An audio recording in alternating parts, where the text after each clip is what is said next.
Hey guys, Iron back for the new year, for this video 2020, and it's gonna be a zombies video. I'm not switching to zombies at all. I just wanted to talk about Plague Diamond because I got it on the knife, the thumper, and for my snipers. And I wanted to show you guys my strategies for those guns specifically because unlike a lot of the other weapons, where you can't just go up to the penthouse up there and use a ring of fire to just basically blow through zombies and train them in that small area really fast. These weapons, I mean, you can try, but odds are, like, the knife is too slow for you to reasonably do that with the amount of zombies you're gonna have going, and ring of fire doesn't really help you all that much. So instead, you're going to want to use this whole spawn area to train. And you're going to go to Pack-a-Punch from this side, basically as early as you can. And then you're going to do the Coffin Dance Easter egg. I might add something to this video showing that. But I'm assuming that if you play zombies, you know what I'm talking about already. That'll give you a free jug. It'll let you save money and not have to worry about it later. So you're gonna pack it around 6 to 8, and that's gonna let you get as many Pack-a-Punch kills as possible, which also stack with the regular kills you need to do. And then with the knife specifically, the biggest pain in the ass is getting the megaton kills, because the knife doesn't get critical hits like in the face like most guns do, headshots. So instead you're gonna need to have a secondary weapon, and you want to bring down the megaton as much to just a fraction of its health and knife it as the finisher, because that'll give you the knife kill. From there we can go to the thumper. Alright, so next we have the thumper, which the strategy is quite similar to the knife, because going to the penthouse all the way up there is kind of stupid because of the splash damage that you're going to take from the thumper, regardless of what perks you have on. You're probably going to end up killing yourself. So I find it easier to just train here, either loop figure eights. I've seen people loop here, but there's a chance that if there's zombies that's crawling up, that you get stuck on him, and you don't have to be shooting at your feet here because you take a lot of damage, even with jug on. And you don't want to down, obviously. This thing is an absolute beast when you pack it. It becomes, holds 3 shots at once instead of just 1. And you could just spray that shit. You spray it at the megatons. You could run Ring of Fire in the spawn section here if you want, but you need to make sure that you keep your distance from the zombies.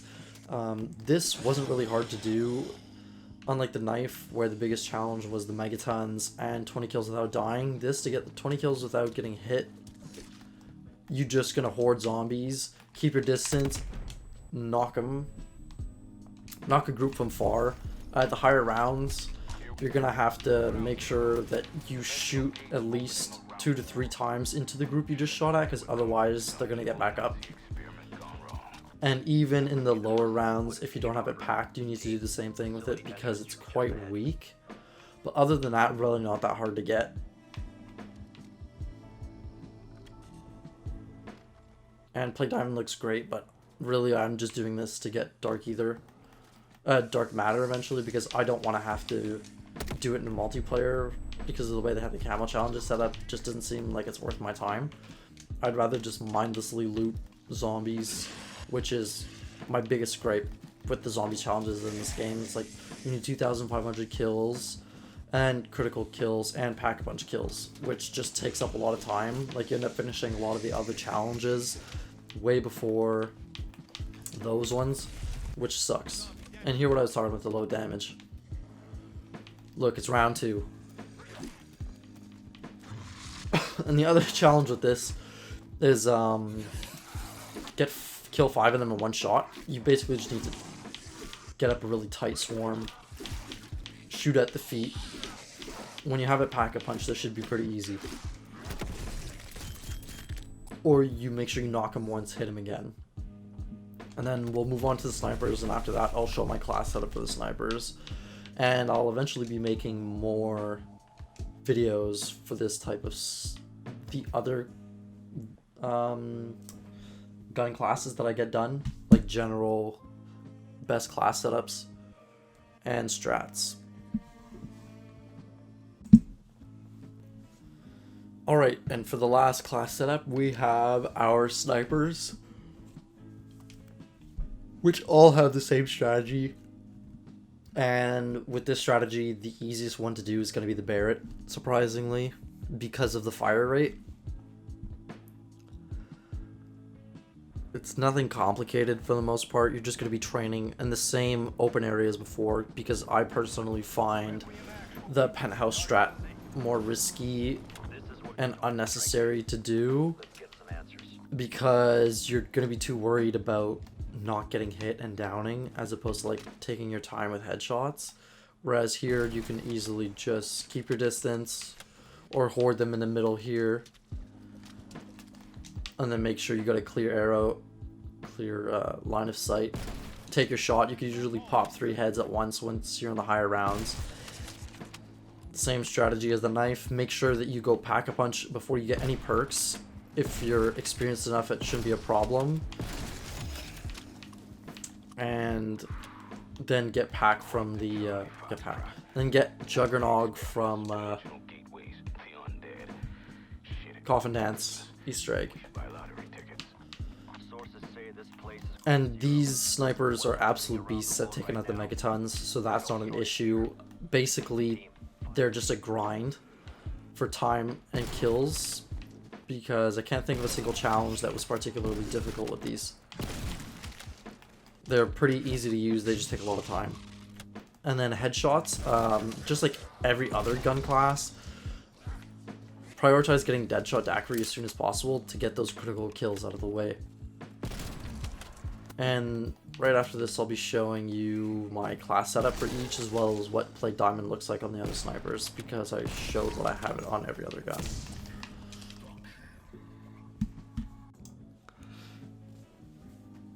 And finally, for the class setups, easy peasy.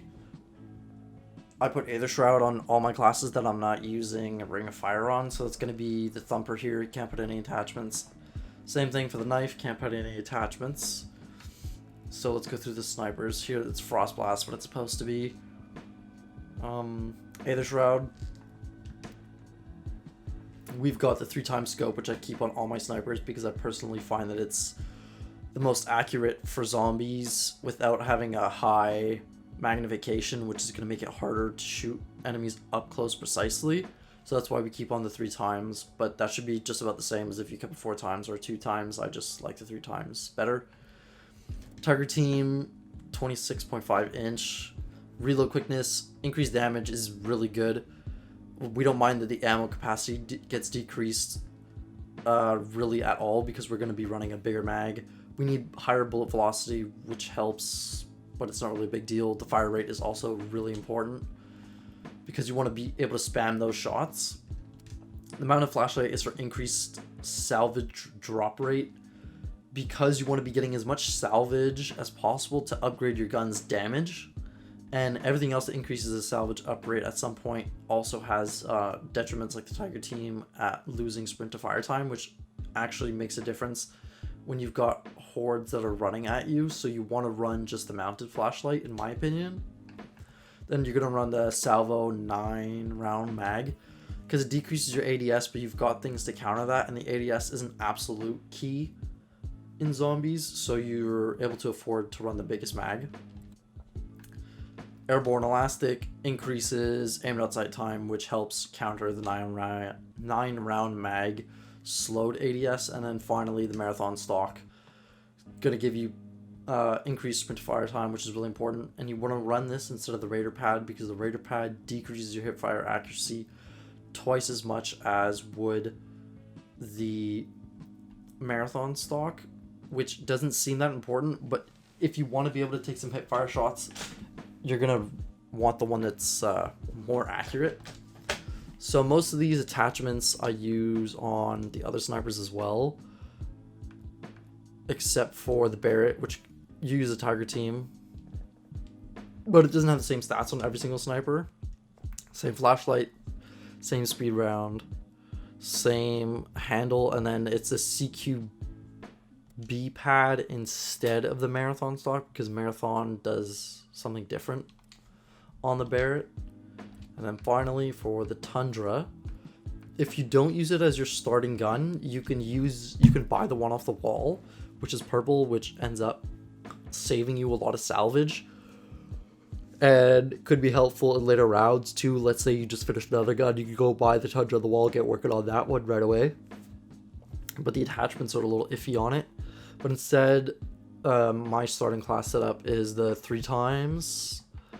Same thing as before, the Tiger team. You want the flashlight, same magazine, same wraps, same Marathon stock. So it's pretty much the same thing. You want to have a balanced ADS speed while having a high round capacity, and the scope needs to be a good magnification for both short and long range, as well as being able to increase your salvage drop rate so you can quickly upgrade your gun's damage so that you're able to get those consistent one-shot headshots. So I'll be showing you guys just what Plague Diamond looks like in a private match real fast. And that's it, guys. Thanks for watching. If you want more tips and tricks in zombies, I'm by no means a professional, but I do like playing it in this game a lot, and I'm hoping to finish Dark Ether.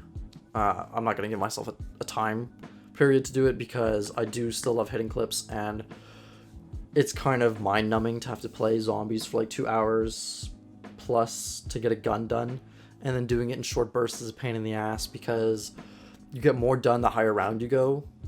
So we'll see how fast I get Dark Matter done. But for now, this is the video for the week. We'll see if I put in another one, but thanks for watching, guys.